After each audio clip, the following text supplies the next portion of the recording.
요셉은 형들에게 막내를 데리고 오라고 한 이후에 그들을 3일을 가두어 두었습니다. 이방의 땅에서 억울하게 갇힌 것은 괜찮지만 그들에게 중요한 것은 시간이었지요. 더 이상 시간을 지체할 수는 없었습니다. 가나안 땅에 두고 온 가족들도 있고 그들의 마음은 여러 가지로 복잡해졌습니다. 이제는 그냥 되돌아갈 수도 없습니다. 애굽 말고 다른 곳에서는 양식을 구할 수도 없습니다. 게다가 여기까지 오는 길이 자동차 타고 2-3시간 가면 되는 길은 아니었죠. 얼마나 힘들고 어려웠겠습니까? 다른 곳을 찾아 헤맨다는 것은 집에 있는 가족들과 아버지의 생명을 방치하겠다는 말과 다름이 없었습니다. 그들은 어찌되었든 여기에서 결판을 지어야만 하였습니다. 더 이상 지체할 수도, 더 이상 자존심을 내세우며 협상할 수도 없었습니다. 그런 그들에게 요셉은 사흘 만에 나타납니다. 18절 말씀 함께 보겠습니다. 사흘 만에 요셉이 그들에게 이르되 나는 하나님을 경외하노니 너희는 이같이 하여 생명을 보전하라. 스스로를 하나님을 경외하는 자라고 밝힌 애굽의 총리는 그들의 약점을 너무나도 정확하게 알았습니다. 그리고 그들이 지금 무엇을 원하는지도 알고 있었죠. 그것은 양식이었으며 생명이었습니다.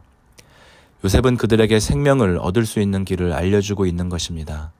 너희가 확실한 자들이면 10명 중 1명은 갇히고 9명은 곡식을 받아가라는 것입니다.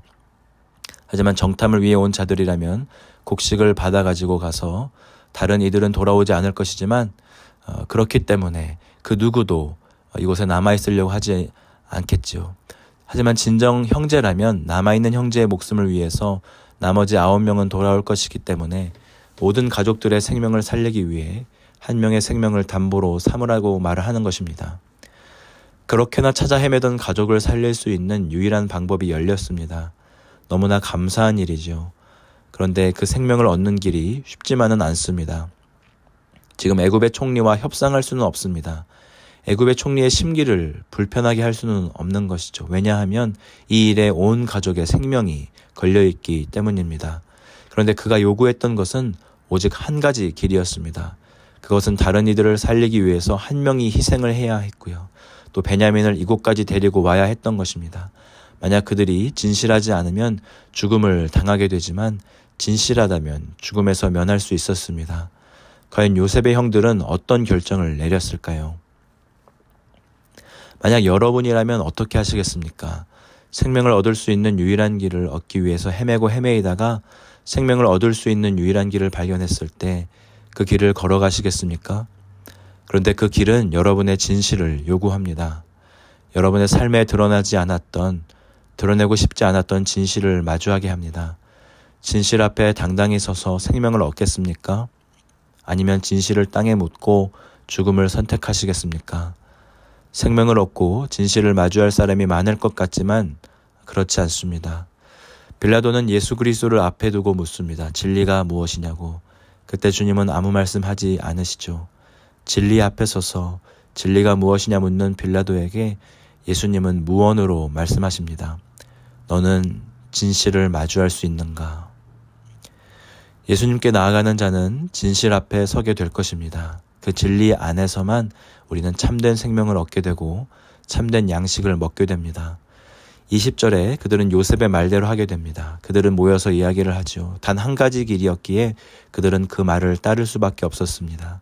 하지만 그 방법은 자신들의 건드리고 싶지 않은 아픔을 건드리는 이야기였고요. 그들은 서로 말하기 시작합니다. 자신들의 죄를 고백하죠. 21절 말씀입니다. 그들이 서로 말하되 우리가 아우의 일로 말미암아 범죄하였도다. 그가 우리에게 애걸할 때에 그 마음의 괴로움을 보고도 듣지 아니하였으므로 이 괴로움이 우리에게 임하도다. 우리가 범죄하였도다. 진실을 마주하는 형들의 마음은 괴로웠습니다. 그들에게는 예전에 지은 죄악이 있었습니다. 아무리 잊으려고 해도 잊을 수 없었죠. 그냥 너무 미워서 죽이고 싶었던 아이가 있었습니다. 그를 죽이면 세상이 행복해지고 가정에 평화가 올 거라 생각했는데 요셉을 노예 상인에 팔고 나서의 삶은 너무나 괴로웠습니다. 아버지의 마음에 평생의 괴로움을 주었고요. 집에는 진정한 기쁨이 사라져 버렸습니다. 그들은 그들의 잘못을 구체적으로 이야기합니다. 요셉이 애걸할 때 그것을 보고도 듣지 아니하였다고 고백합니다. 그 이야기를 듣고 나누는 형들의 마음은 더 무거워집니다. 르우벤은 큰 형으로서 동생들을 꾸짖습니다. 르우벤이 동생들을 나무랐던 것은 그들에게 잘못을 전가하기 위함이라기보다는 그동안 억누르고 있었던 그의 비통함이 밖으로 표출된 것이었죠. 그의 마음속으로는 언젠가 요셉의 핏값을 치르게 될 것이라 생각하고 있었습니다. 르우벤은 자유하지 못했습니다. 자신이 지은 죄로 인해서 괴로워했습니다. 그동안 모든 형제들 그 죄를 알고 있었지만 자신들이 지은 죄를 덮어두고 아무도 말하지 않았습니다. 진실을 마주하기 전에는 짐짓 모르는 척하고 넘어간 것이죠. 가인이 하나님에게 내가 아우 지키는 자냐고 뻔뻔하게 반문한 것처럼 그는 아벨을 죽이고도 아무 일도 없었던 것처럼 자신을 속이고 하나님을 속이고 살 수 있었습니다. 그런데 진실을 마주한 인생은 자신의 죄에 대해서 견딜 수 없는 무게감을 느낍니다. 가인은 하나님이 책망하시고 나서 그의 죄벌이 자기가 너무 무겁다 고백합니다. 여러분, 진실을 마주하는 때는 반드시 오는데요. 그 장소는 두 개의 장소입니다. 첫 번째 장소는 성령님이 임재하시는 양심의 법정이고요. 두 번째 장소는 하나님의 법정입니다. 하나님의 법정에서는 그 어떤 죄도 낱낱이 하나님 앞에서 드러나게 될 것입니다. 하나님의 법정에 가기 전에 진실을 마주하며 회개하는 은혜가 우리들에게 있기를 소망합니다. 진실을 마주하는 것이 괴로울 수도 있을 것입니다. 하지만 그 어떤 죄의 짐이라도 진실을 마주할 때 우리에게서 풀어지는 것이지요. 진리를 알지니 진리가 너희를 자유케 하리라. 요셉의 형들은 요셉이 보고 있다는 것도 모른 채 자신들의 죄를 고백하며 자책하였습니다. 요셉은 그런 형들의 모습을 보면서 울었다 성경은 기록합니다. 무엇이 그를 울게 하였을까요? 자신을 죽이려고 했던 자들이 눈앞에 있습니다. 구덩이에서 살려달라고 애원하였음에도 그들은 들어주지 않았습니다. 그런데 무엇이 그를 울게 한 것입니까? 여러분은 언제 우십니까? 슬플 때 울고요. 기쁠 때 울고요. 또 언제 눈물이 나나요? 사랑하면 눈물이 납니다. 사랑하면 마음이 움직이는 것이죠. 사실 어렸을 때 요셉과 형들은 겉돌았습니다. 왜냐하면 엄마가 달랐으니까요.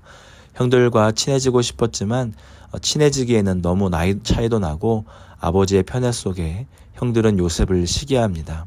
늘 외톨이 같은 요셉의 삶이었습니다. 하지만 이제 하나님께서 아버지의 집을 잊게 하시고 큰 복을 내려주신 이때 형들을 다시 보고 그들의 회개하는 모습을 보니 사랑하는 그 마음이, 사랑이 그를 움직인 것이죠. 성령이 주시는 마음이었습니다. 나를 죽이려 했던 자를 사랑할 수 있는 것은 사람의 사랑이 아닌 오직 아가페의 사랑이니까요. 나를 힘들게 했던 자, 나를 화나게 했던 자, 나에게 모욕을 주었던 자를 사랑할 수 있게 하는 것은 오직 아가페의 사랑밖에 없습니다. 내 의지로 안 되고요. 울어도 안 되고 우리는 사랑할 수 없습니다. 하지만 성령께서 감동하시면 우리는 원수와도 같은 자를 위해 울어줄 수 있고 그들의 생명을 살리는 일에 나의 삶을 내놓게 됩니다. 오늘 하루도 십자가 앞에서 우리의 모습을 마주 대하며 회개할 때 진리 안에서 자유케 되기를 원합니다.